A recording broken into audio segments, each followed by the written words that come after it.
Salut tout le monde, j'espère que vous allez bien malgré le confinement. J'espère vous aider durant cette période difficile en vous faisant découvrir un nouveau jeu de combat né de l'alliance entre Cygames et Arc System Works. Il s'agit bien de Granblue Fantasy Versus.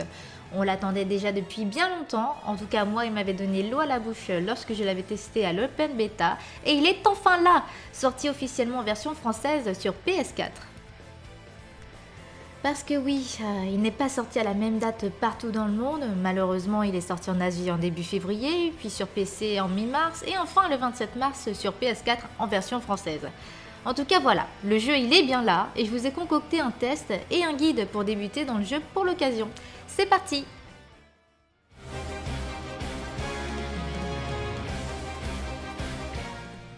Avant de vous parler plus précisément du jeu, voici un topo général sur ce que représente la saga Granblue Fantasy pour mieux comprendre le contexte.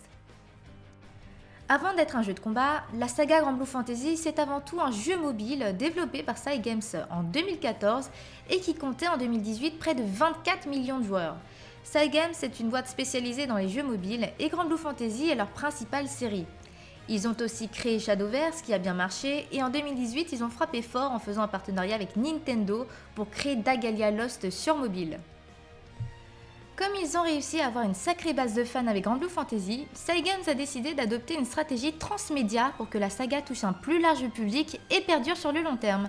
Il existe donc un animé de 25 épisodes, un manga avec 7 tomes et un RPG en développement appelé Granblue Fantasy Relink, prévu pour cette année 2020.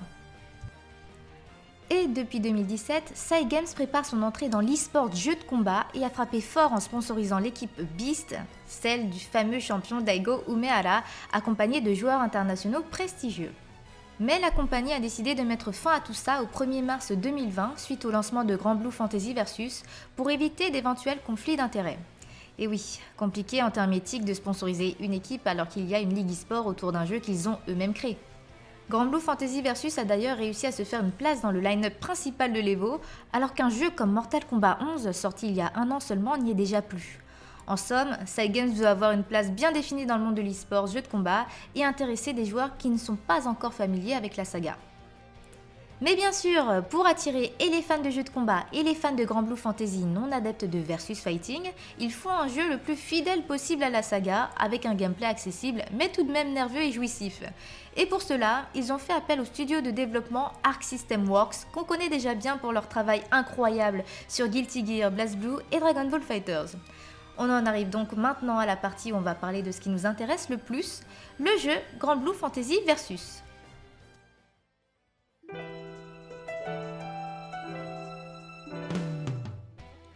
Le jeu est composé d'un roster de seulement 11 personnages de base, tous issus du jeu mobile.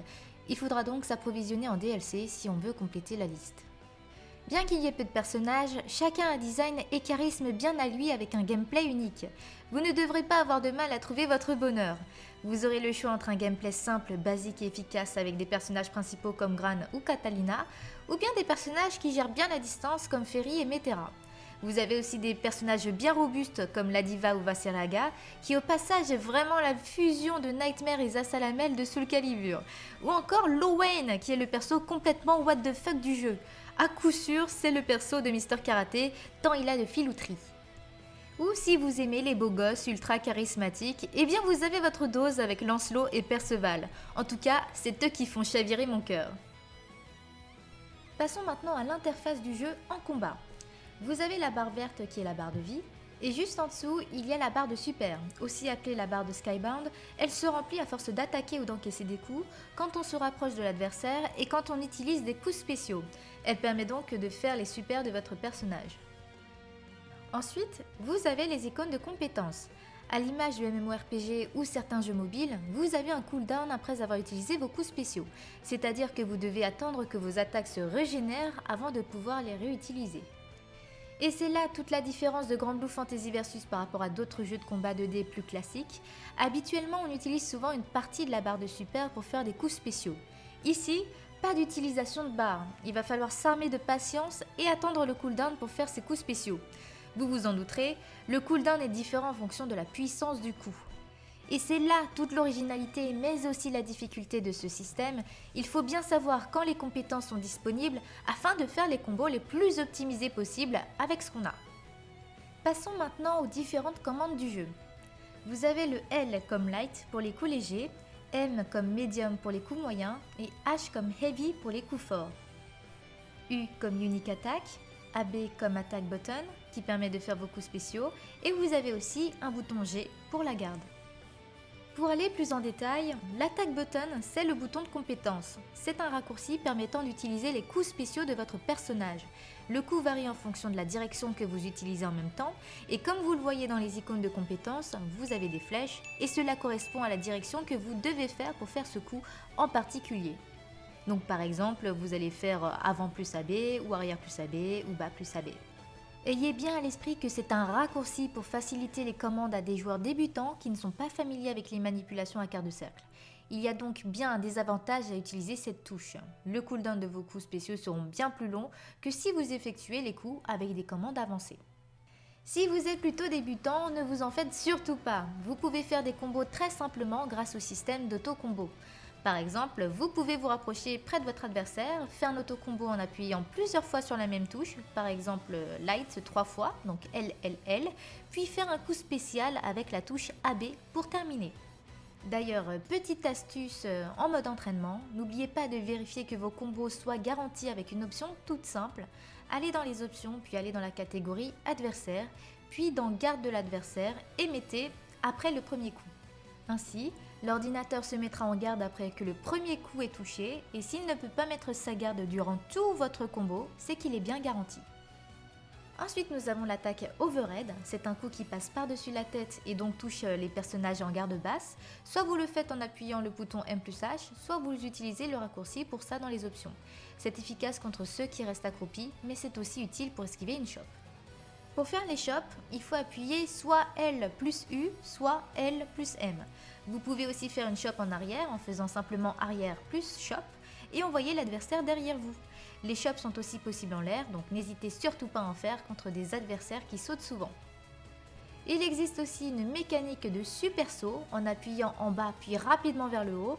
Vous pouvez le diriger vers l'avant ou l'arrière.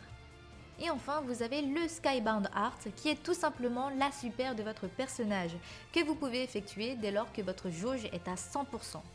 Pour ça, il faut faire 2 fois quart de cercle vers l'avant plus H. Mais c'est pas fini! Vous avez aussi la Super Skybound Art, et oui, c'est l'Ultra, qui peut s'activer quand la barre de super est à 100%, mais aussi il faut avoir votre barre de vie à moins de 30%. La barre devient alors bleue et vous pouvez l'activer. Veillez à le faire près de l'adversaire pour avoir l'animation complète de l'Ultra et faire ainsi le maximum de dégâts. Si vous êtes à distance, il n'y aura malheureusement pas de cinématique. Et pour faire cette attaque ultra, il faut faire 2 fois quart de cercle vers l'avant plus U. Passons désormais aux options défensives du jeu. Pour vous protéger, vous pouvez maintenir en arrière comme dans tous les jeux de combat 2D, mais vous avez aussi un bouton garde. A vous de voir ce que vous préférez comme option, mais il y a aussi un avantage à appuyer sur le bouton garde, c'est qu'il permet de se protéger des cross-up, c'est-à-dire des attaques sautées qui peuvent imposer un mix-up et toucher soit devant, soit derrière. En règle générale, dans un jeu 2D, vous devez faire le choix de mettre votre garde en arrière ou de l'inverser s'il y a cross-up. Mais avec ce bouton garde, vous n'avez aucun choix à faire, donc c'est vraiment super intéressant. N'oubliez pas que dans ce jeu, vous avez aussi une garde aérienne, donc si vous êtes en l'air, n'oubliez pas de vous protéger soit en arrière, soit avec le bouton garde. Et si vous êtes un maître de la garde, essayez de faire des just guard. Pour cela, il faut mettre sa garde en arrière juste avant qu'un coup ne vous touche, et alors votre personnage brillera et la barre de super se remplira davantage. Comme autre option défensive, vous avez l'esquive avec arrière plus G. Ça permet d'esquiver un coup ou projectile, mais il ne faut pas en abuser car si vous le faites dans le vent, on peut vous punir. Votre adversaire pourra essayer de vous ouvrir la garde en chopant. Alors pour déchoper, il faut appuyer le bouton de chop, tout simplement L plus U ou L plus M. Nous avons aussi le dash spécial qui s'utilise en appuyant avant plus garde. Il permet d'avancer en évitant les attaques, mais il est vulnérable face aux attaques basses et les projections. C'est cela dit efficace contre les projectiles ou si vous êtes dans le coin pour en sortir. Et enfin, nous avons le recovery. Il s'agit de se relever rapidement après une mise au sol et il faut appuyer arrière plus L au moment de toucher le sol. Et ainsi, le personnage pourra se relever tout de suite. Enfin voilà, je ne vais pas m'étaler sur l'aspect combo, punition, etc. du jeu puisque les tutoriels sont vraiment très bien faits pour vous donner les bases du jeu. Les tutoriels, c'est d'ailleurs vraiment un domaine où Arc System Works excelle et j'apprécie vraiment cet aspect du jeu qui permet de bien comprendre les jeux de combat en règle générale. On vous apprend les bases classiques en passant par les attaques, les différentes gardes, les chops, les punitions, même les mix-up et des défis pour faire les coups spéciaux et combos pour chaque personnage et vous avez même un tutoriel qui vous apprend à punir les coups spéciaux de chacun. Je tiens d'ailleurs à souligner qu'il s'agit là du meilleur jeu de combat en termes de traduction française. Il ne tient pas à traduire n'importe comment des termes spécifiques en français, rendant parfois des explications complètement incompréhensibles dans d'autres jeux de combat. Ainsi, des mots comme le zoning, le whiff, le counter, l'overhead, le recovery, le mix-up, le cancel, le recovery frame, hit stun sont utilisés tels quels dans le jeu et ça fait ultra plaisir. Les traducteurs se sont même fait plaisir en mettant une référence à notre commentateur de jeu de combat préféré dans la leçon sur la garde en la nommant La Garde Serrière, référence à notre cher Ken Bogard. Et bonjour à tous et bienvenue pour un nouvel épisode de la Garde Serrière consacré aujourd'hui à Grand Blue Fantasy Versus.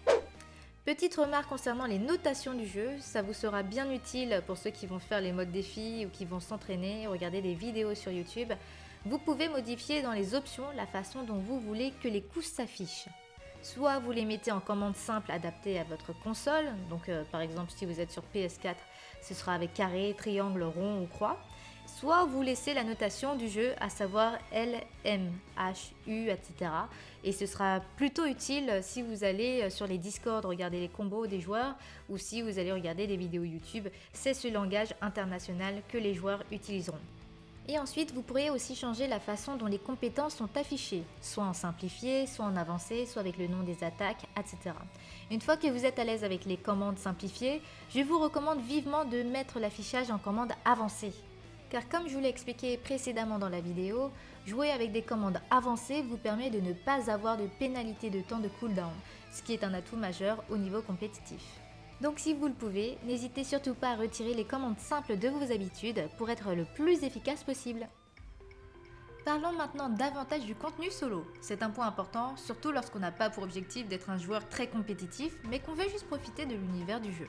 Le jeu est vraiment bien fourni en termes de mode solo pour votre plus grand plaisir.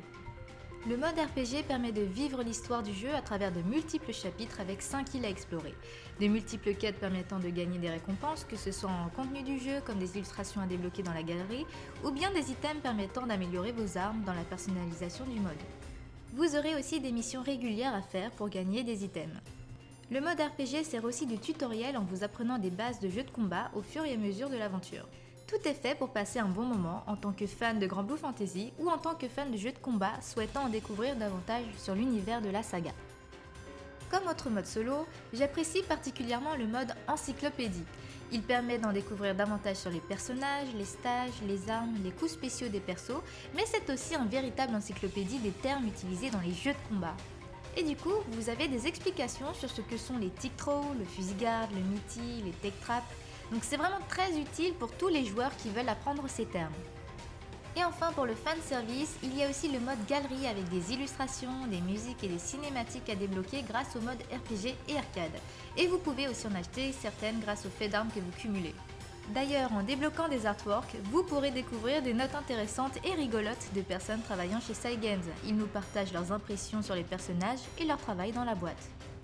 Et que dire des musiques? Elles sont absolument sublimes. Il y a une belle panoplie de compositeurs dont deux de mes préférés, Nobuo Uematsu qu'on connaît déjà énormément grâce à tout son travail sur la saga Final Fantasy notamment, et Yasunori Nishiki, le compositeur des musiques d'Octopath Traveler qui a vraiment des thèmes de combat hyper stylés.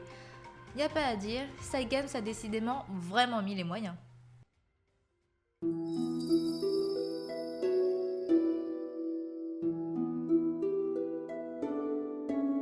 Et bien voilà les amis, on approche de la fin de cette vidéo, j'espère que ce test vous sera utile, en tout cas j'ai pris beaucoup de plaisir à le faire et à découvrir Grand Blue Fantasy Versus.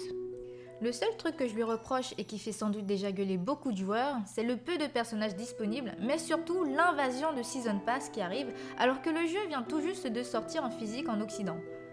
On parle déjà de 2 Season Pass dont le premier a déjà 2 personnages disponibles actuellement, donc forcément je pense que le jeu aurait pu limite sortir un mois plus tard si ça permettait d'avoir Belzebub et Narmaya offerts dans le roster de base.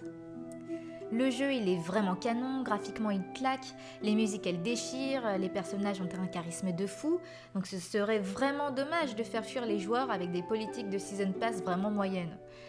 Le jeu va finalement revenir vraiment très cher au final si on voudra tous les contenus. Enfin voilà, c'était le petit bémol de fin, n'hésitez surtout pas à me dire votre avis en commentaire, à vous abonner pour soutenir la chaîne et à suivre ma chaîne Twitch Kayane TV pour y voir mes streams régulièrement. Voilà, bon training à tous!